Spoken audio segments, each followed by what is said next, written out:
High বন্ধুরা, তোমরা কেমন আছো বন্ধুরা? দেখো তো সকালবেলা কি হয়েছে, দেখো দেখো আমাদের রাস্তা দেখো। কারণ আমাদের রাস্তাঘাটে এত রোদ্র উঠেছে, তোমাদের উঠেছি নি? তোমরা উঠো তো, উঠে দেখো তো, রোদ্র উঠে গেছে নি? গরম লেগে গেছে আমার, আর শরীরটাও বেশি ভালো নাই, তাই জন্য একটু অল্প অল্প আঁটি করছি। আর খুব প্রচণ্ড রোদ্র উঠছে, তাই আর পারছি না।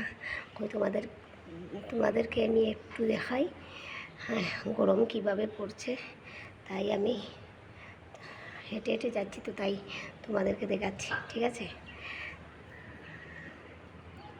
আর প্রচণ্ড গরম, কি বেতলা গরম পড়েছে, তাই আমি আর হাঁটতে পারছি না। তাই আমি চলে যাচ্ছি বাড়িতে। তারপর তোমাদের সাথে একটু কথাবার্তা বলে